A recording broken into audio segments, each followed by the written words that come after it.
Hi, I'm Mercedes Stephenson, and this is the West Block, Politics, Perspectives, and Players. This week, I had a chance to sit down with Canada's Chief Science Advisor, Dr. Mona Nemer. We all have a lot of pressing questions when it comes to COVID-19, and this was a chance to put those questions and questions about the second wave and the government's response to the pandemic to the person who is heading up all of these committees that deals with the doctors and scientists guiding the government's response. Here's what she had to say. Dr. Nemer, thank you so much for making time for us today. I know you're incredibly busy on all these different COVID committees.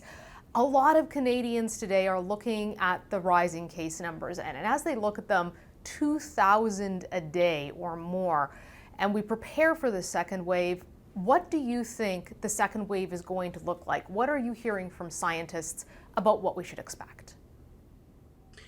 Well, the second wave is gonna look what we are going to make it look like, meaning through our actions and what we do, because I think that we have everything in hand to make sure that the second wave is actually smaller and shorter than the first wave. It's a matter of following public health guidance. It's small inconveniences in terms of wearing masks, keeping physical distances. But if we do that, then we don't have to continue the preoccupying trend that we're seeing in the past few days. What happens if people don't listen to that public health advice, if they continue to gather? I mean, it's Thanksgiving weekend, lots of people wanting to get together with friends and family. What are the consequences potentially of that? Well, look, we just need to look around the world in places where they had the first and second waves, and it's just gonna keep going up, and we're going to be back in lockdown, and nobody wants that. So I really urge everyone to please make those small sacrifices so that we can continue at least to be able to see each other's and not be locked down and unable to have a minimum of, socializing. Businesses are open again, children are back in school, but with these rising numbers, what do you think the tipping point is where we would have to start seriously reconsidering full lockdowns and shutting down the schools again? Like I said, I really hope that we don't have to go, to that place. Once the spread is in the community, it's going to get in the schools and it's going to get in the businesses. So and there's always a lag time, right? And we're not, necessarily testing everybody because there are many people who are asymptomatic. So which means that there are actually more cases in the community than we're even, counting. So it's just so critical that we stop the spread, limited, that we actually go back, that we lower it. So we just like break actually the chain, of contagion. And this is extremely important. Otherwise, we'll have no other choice but to be back in lockdown, schools closed, and, a lot of hardship in terms of both health-wise and economically. When it comes to testing, I think this is something that has hit home for a lot of people, especially those who have to take their child to be tested before they can be back in school. We have seen long lineups across the country. Do you think that the break we had in the summer with the lower numbers was used to do sufficient preparations for the fall when we're still seeing these huge testing lines and governments going from saying everyone go get tested to saying no, do not be tested unless you are symptomatic? We don't have the capacity. Look, it's difficult for me to comment on what happened, on the ground and how people, prepared or didn't prepare. One thing is for sure, we're fortunate that there are, faster tests now. The PCR test is an extremely sensitive and a great test technologically, but it also requires it's cumbersome. It requires healthcare, workers to be sampling, and then it requires, complex works in the lab. So now with the fast test, that the antigen test and saliva-based test and so on, hopefully we're gonna get over this because look, testing is really like the nerve of the war, if you want. It's just so important to be able, to find people who are infected, as quickly as possible, and also to trace their other contacts so that we can stop this chain of transmission as quickly and as early as possible. What are your thoughts on the rapid tests? Because there was a lot of pressure for the government to get those. There was also concerns about whether or not they were accurate. What has your advice to government been on those tests?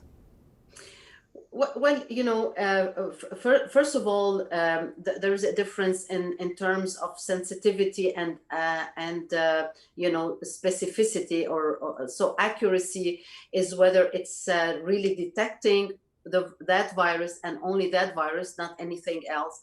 And then the sensitivity is, how sick do you have to be before it's detectable.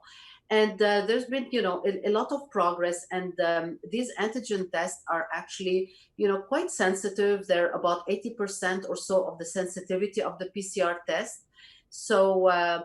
And then what we lose in terms of sensitivity, we gain in terms of rapidity.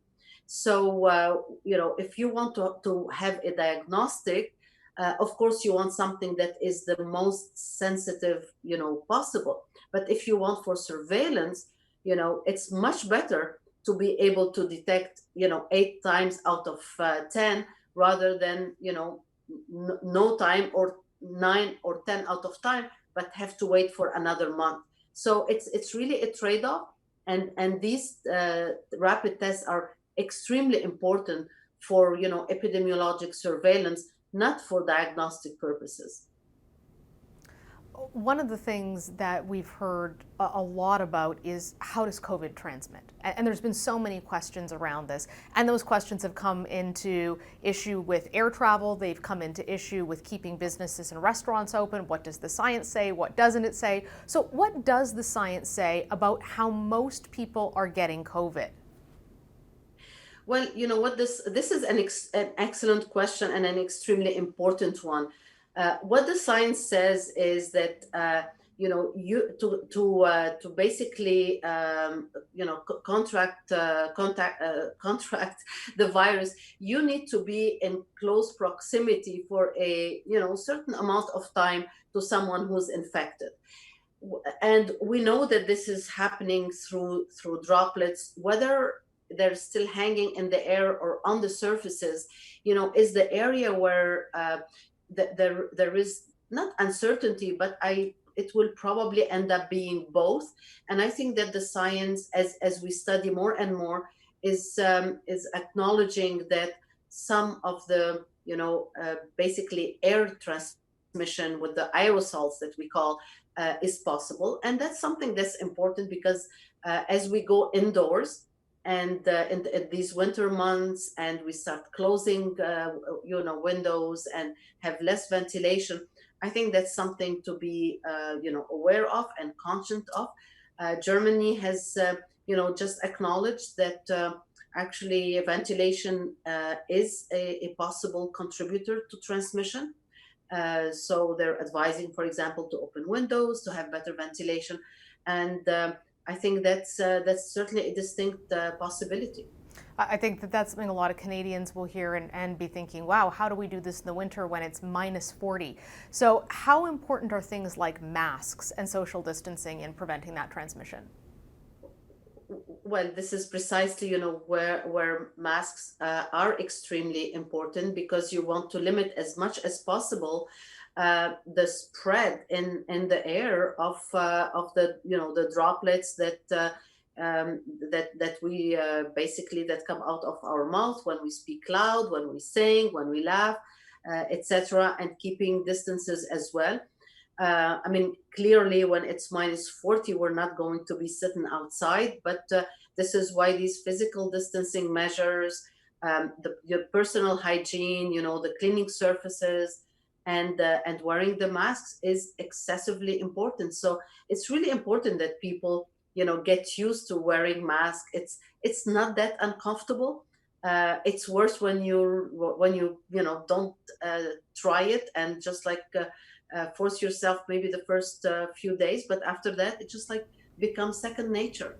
What do you think when you see people saying it's all a hoax, the masks are oppressive, it's a conspiracy? Because we're hearing this in the United States, and the president himself coming out as soon as he's out of the hospital and taking his mask off.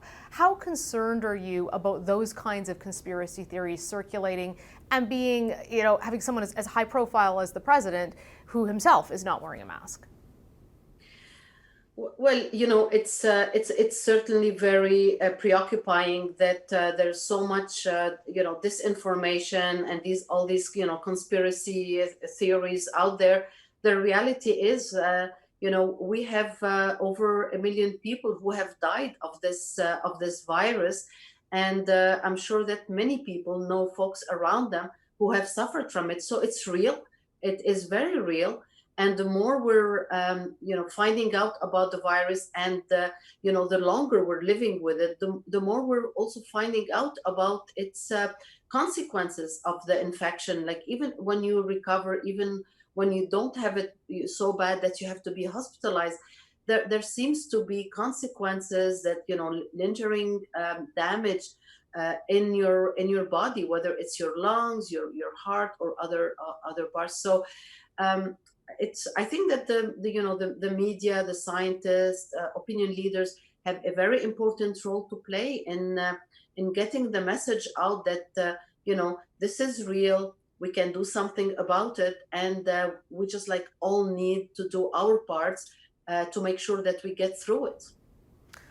What about people who say this is no worse than the flu? Can you talk a little bit about those lingering effects that we're now seeing with COVID that are very different from an influenza? When you have influenza, you recover. You don't have shortness of breath for several months after that.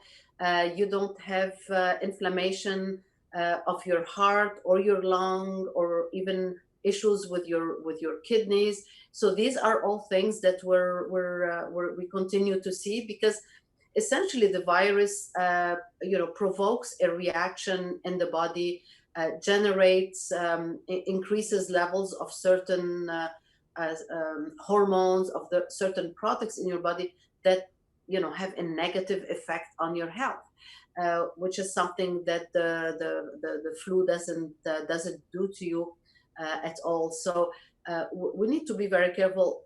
Even among the young people, there are increasingly cases about these kind of effects. And I think that the difficulty is that we don't have a way to predict who's going to be affected for short and long term, and who's not going to be affected. So you can't just count on your age or your gender to protect you. We don't know. The reality is we don't know who is going to be more susceptible for these kind of negative effects. What are your thoughts on herd immunity? I know there was recently an article out of Germany saying this is just not possible with COVID. Others say, well, maybe it just needs to make its way through the population. People will become immune. What's your advice to the government on that? Well, what we're seeing in terms of herd immunity, first of all, you need to have a significant percentage of the population, well over 30%, who's infected, before you can start seeing the effect of decreasing infection rate and having immunity, which is not the case anywhere yet in the world, including in Sweden, where they didn't go into lockdowns and so on. So that's one thing. The other thing is also how long the immunity lasts. So if this is a short immunity, like for example the flu, like the cold that we're inflicted with every year, clearly we get sick over and over every winter or every spring and so on. So it's very difficult at this stage again to tell. We just don't have enough time lapse between the time that people have recovered from the infection to determine whether how long the immunity is going to last, whether they're going to be susceptible to reinfection. These are things that we're going to be finding out over the next months, and it's based on that that we're going to be able to determine how often you need to be vaccinated, whether you can or not, be reinfected once you've had the virus. How far out do you think a vaccine is then, and how realistic is that as a solution for a life to go back as we knew it pre-pandemic? Well, there are a few vaccines that have gone through the early clinical phases that assess their safety and their efficacy at generating an immune response. So we know that that happens, that we have vaccines that are safe, and we have vaccines that are able to generate in healthy individuals an immune response.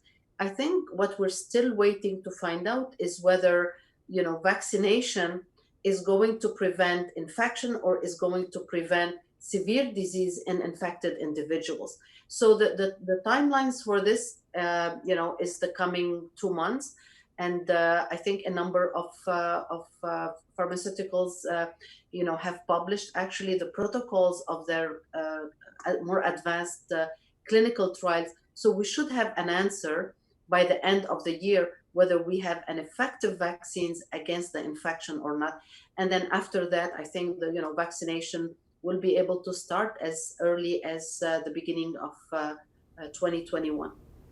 Part of the reason why we locked down in the spring was to build testing capacity and hospital capacity. We're still not hitting national targets when it comes to testing. Why do you think that is? It's difficult to tell. There are a number of issues with testing.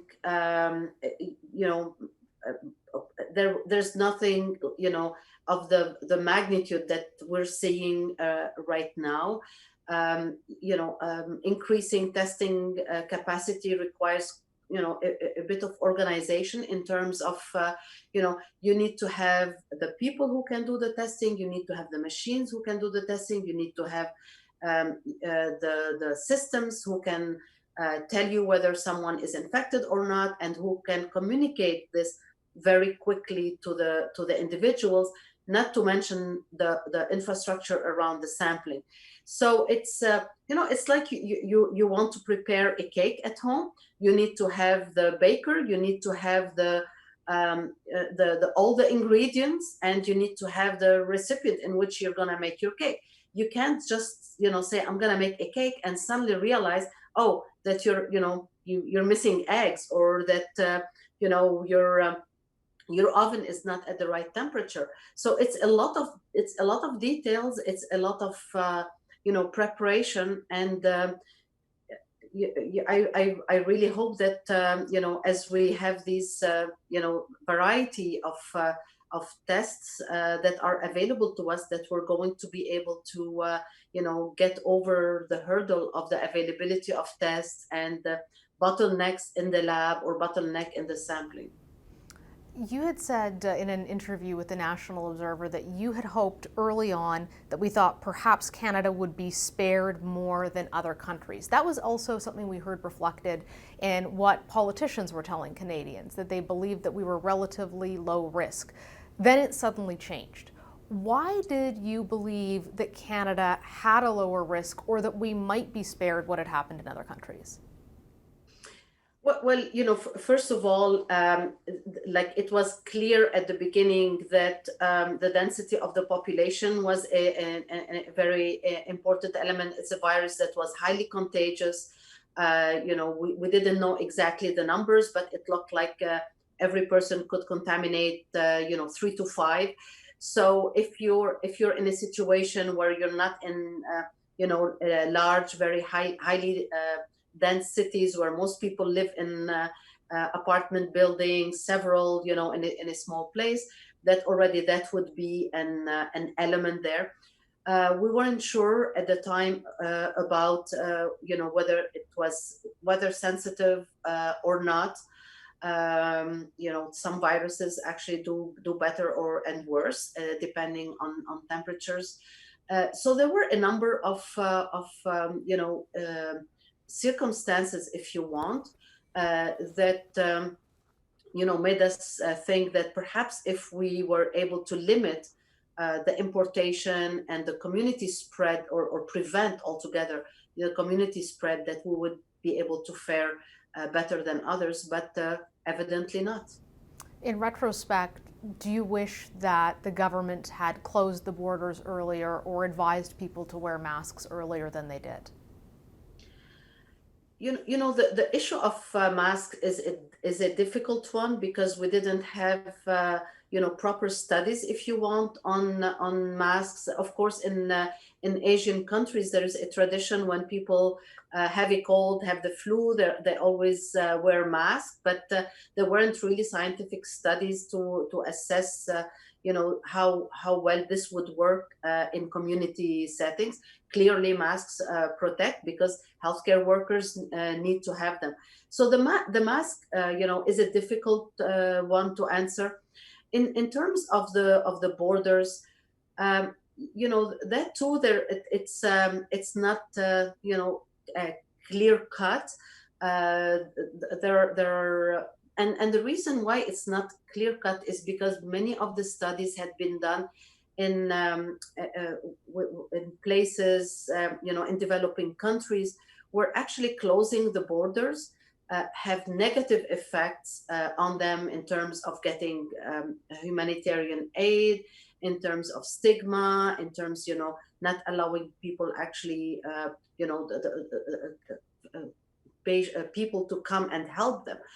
And there, again, like, once you have the virus in the community, then it becomes, really difficult to do assessment. Clearly it was a virus coming to us from another country, but hindsight is always 2020. But when you look, for example, in Quebec, most of the virus was imported from Europe, for example, not from Asia, when at the beginning we may have closed the borders, or taken different measures with certain countries, not the others. So it's really difficult to answer the question, and I'm sure there will be a lot of retrospection done once we get through this pandemic. Are there things that the government should be doing now that they're not?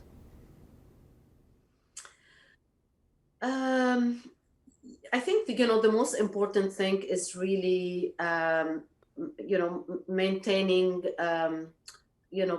coherent communication across all levels of governments, and with really also following the evidence in terms of the public health measure. I think transparency is really important to maintain public trust. So it's it's we sort of know what we need to do. Governments have provided funds to do more research, to get us more answers. They've secured vaccines. They've now secured tests for the population. But I think it's really all of us who are it's in our hands, as well as in those of governments. And I would say there is no substitute for common sense in these situations. This is a government that has repeatedly said, the Trudeau government federally, that they listen to scientists and they make evidence-based policy. Has your experience been that the Prime Minister and his government are making policy decisions based on the evidence and based on the science? Well, I can tell you that for the things that we have provided advice on, I am very satisfied that they are listening to the science, and that as it evolves as well. I think it's also important to realize that there are shared responsibilities between many levels of governments in terms of the pandemic. And I say this not to put blame on anybody, but it's just that there is so much one level of government can do. And I think that this is a situation where everybody needs to work together, and to listen to the science, but also to there are trade-offs. Science is not an absolute. There are trade-offs, and the trade-offs very much depend on local, regional considerations as well. who do you think should make the final decisions? If you have a situation where the public health advice and the advice of scientists is clashing with what the politicians want, who at the end of the day do you think should get to make that decision?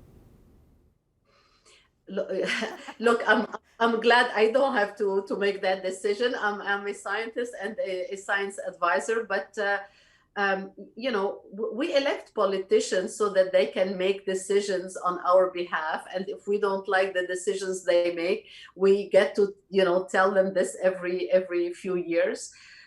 So clearly, the health is extremely important, for the vigor of the economy, for the, sustainability of the country. Again, we need to keep in mind that if you don't want people to die of cancer, but you give them a drug that kills their heart, they're gonna die of heart disease. So you're not doing anything that's good for health. And in this case, we have infection, we have mental health, we have distress, we have economic considerations. So I can tell you, I don't envy the politicians who have to make decisions these days. When it came to the pandemic monitoring system that was shut down, the health minister said that she didn't know about that. A report in the Globe and Mail says that scientists did warn bureaucrats and that those scientists felt their voice wasn't heard. Are you concerned that the voices of scientists are not being heard in this country, whether it be by the bureaucracy or by politicians? It's from where I sit, I can tell you that the voice of scientists is being heard in the sense that, look, the government put together an immunity task force, to advise on immunity, to carry out immunity monitoring in the country. They put together a vaccine task force that advise on the vaccines that need to be, secured for the country, and they have listened. So it's difficult to say that they're not listening.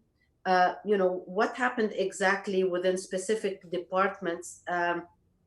I guess the health minister has ordered an investigation into this, and I think it's very important that there are scientists in government for a good purpose, because they're there to advise on policy matters, and in the case of the Public Health Agency, to prepare us and to prevent pandemics. So let's see what comes out of the study.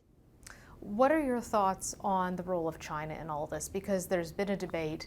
The WHO even has now said that the Chinese were not as forthcoming as they should have been with the information and with the data. You were there, you were receiving that intelligence. Do you think that China was transparent about what was going on and the potential severity of this virus?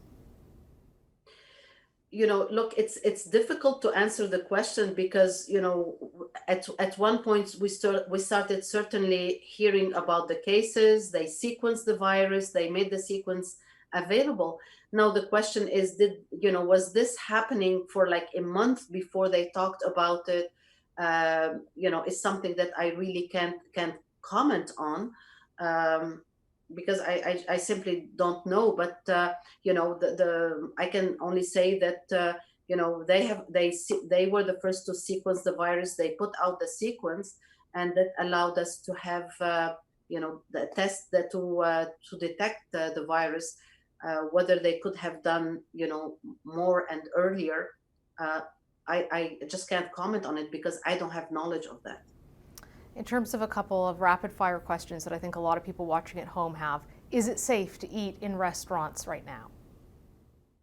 I think that the restaurants have taken all the measures that they were asked to take, and I think if both the customers and the restaurants follow public health advice, it should be safe.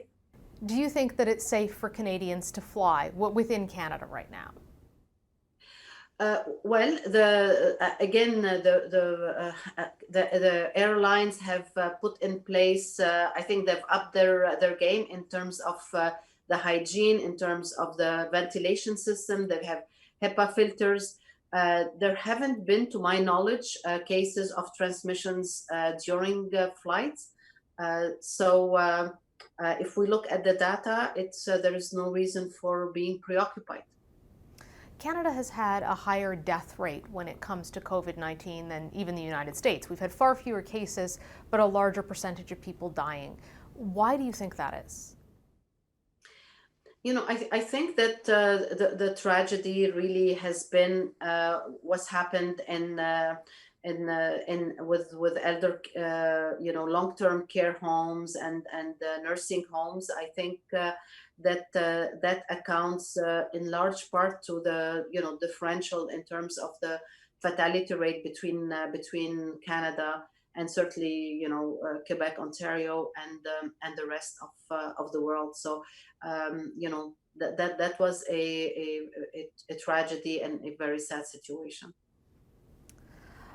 One of the things that you did when you first came into the job was to run some trials, and it turned out that one of the things you decided to run trials on very precedently was a global pandemic or a global health crisis. What did you learn from those experiments you were running when you first came in to see how reactive the system was, how prepared Canada was, and how did you implement that to help deal with COVID-19? Yeah, that was an unbelievable, experience because we just wanted to see how the system functions and what improvement there is to it. And uh, I mean, the Canada does run these type of exercises on the operations front, but not necessarily on the science advice front. So, what we wanted to see is how science advice would really permeate in the system.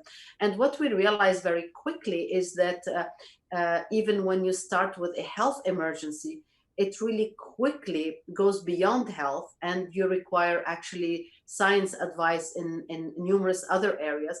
And I think we saw it with COVID.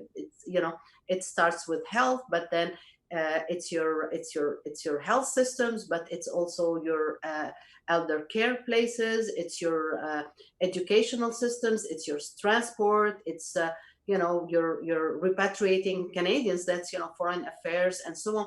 So many questions then need to be answered that go beyond health, and where you don't necessarily anticipate right away. And that was the value of the exercise.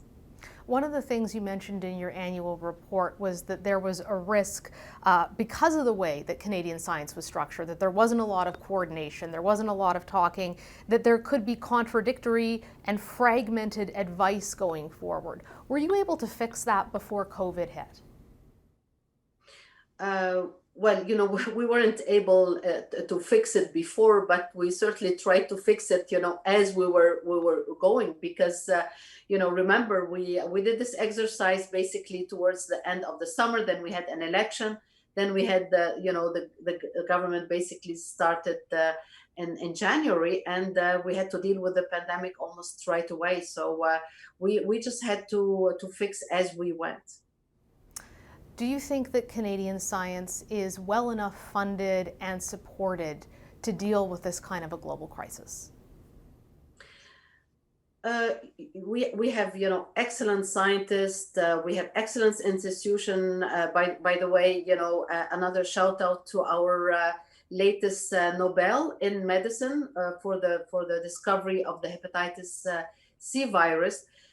So we certainly have the brains and the institutions to do this. I think that we can always do more. I think what this pandemic showed us is if we put more resources into the system, we can certainly accelerate research.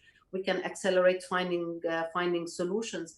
So the challenge is going to be to maintain this level of funding and of activity, to be prepared for further emergency, which may not be health emergency, which may come at us from left field. So we need to be prepared. And by the way, the reason we can manage the present pandemic is thanks to research that we have done in the past that had nothing to do with COVID-19 or coronavirus.